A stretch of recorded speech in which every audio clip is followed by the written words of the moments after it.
প্রাঙ্গণ কর মহোজ্জ্বল আজো হে, বড় পুত্র সংঘ বিরাজ হে, শুভ শঙ্খ বাজো বাজো হে। নমস্কার, শীতের এই রৌদ্রোজ্জ্বল সকালে আমাদের চ্যানেলের আরেকটি ব্লগে আপনাদের স্বাগত। আজ আমাদের বিশ্বভারতীর ছাত্রছাত্রী, অধ্যাপক অধ্যাপিকা তথা আশ্রমিকদের কাছে এক বিশেষ দিন, কারণ আজ ৭ই পৌষ। চলুন ৭ই পৌষের এই বিশেষ দিনটিকে আমরা উদযাপন করি ঐতিহ্যমণ্ডিত ছাতিমতলার প্রাঙ্গণে।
তুমি মুক্তিদাতা, অদ্বিতীয়, নিত্য ও সর্বব্যাপী ব্রহ্ম, তোমাকে নমস্কার।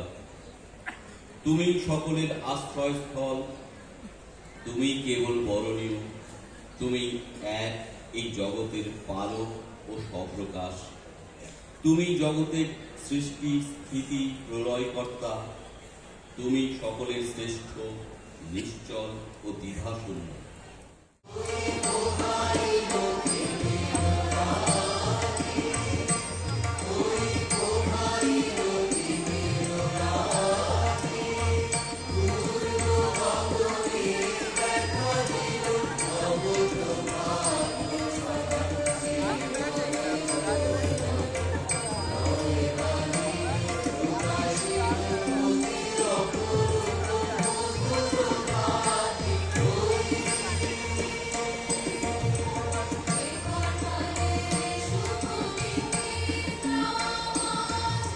সাতই পৌষ বিশ্বভারতীর ইতিহাসে এক স্মরণীয় দিন।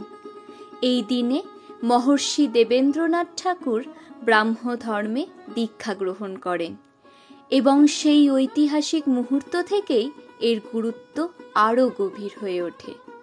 তাঁর ভাবনা এবং আদর্শ পরবর্তী প্রজন্মকে প্রভাবিত করে। পরে গুরুদেব রবীন্দ্রনাথ ঠাকুর এই দিনটিকে নতুন এক তাৎপর্য দেন। ১৯০১ সালে তিনি বিশ্বভারতীর প্রাঙ্গণে ব্রহ্মচর্য বিদ্যাশ্রম প্রতিষ্ঠা করেন। এই বিদ্যাশ্রমের মূল লক্ষ্য ছিল প্রাকৃতিক পরিবেশে শিক্ষার মাধ্যমে ছাত্রদের পূর্ণ বিকাশ ঘটানো। আলোকের এই ঝর্ণা ধারায় ধুইয়ে দাও, আপনাকে এই লুকিয়ে রাখা ধুলায় ঢাকা ধুইয়ে দাও। পৌষ উৎসবের এই পরবর্তী পর্বে চলুন আমরা দেখে নিই আমাদের উৎসব মুখরিত আশ্রম প্রাঙ্গণের আলোকমালা।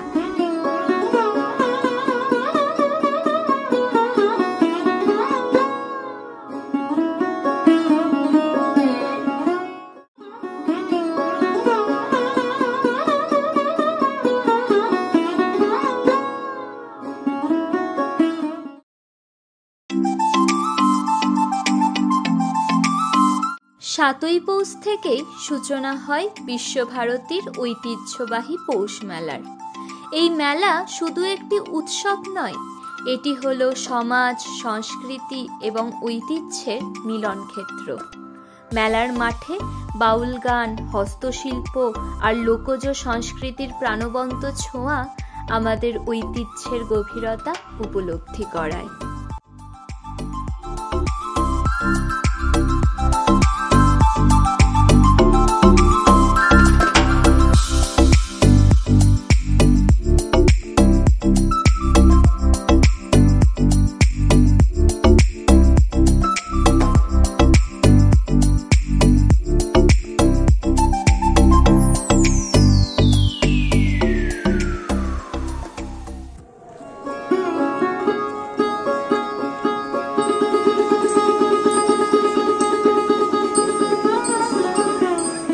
আজ 25শে ডিসেম্বর, বড়দিন।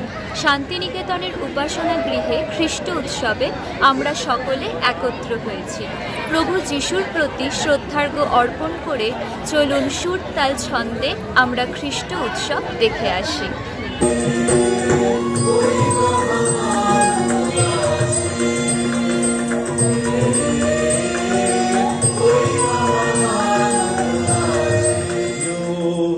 विश्वं भुवनमाविवेश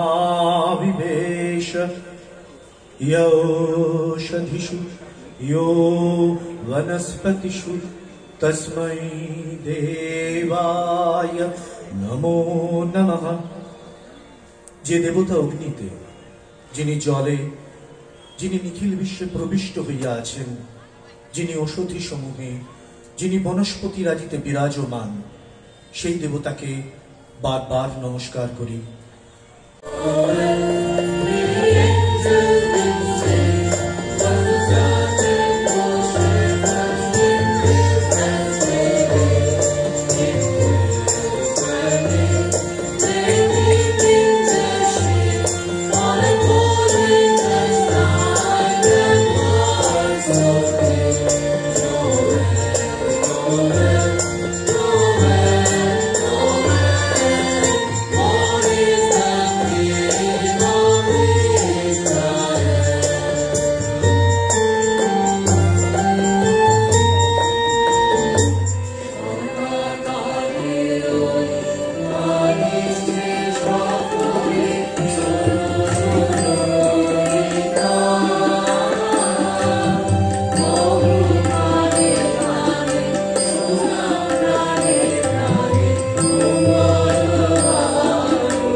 भुवनस्यास्य सूक्ता यैषेयस्य जगतो नित्यमेव नान्यो हेतुर्विद्यत ईशनाय तंह देवमात्मा बुद्धिप्रकाशं মুমুক্ষুর্বৈ শরণমহং অহং প্রপদ্যে।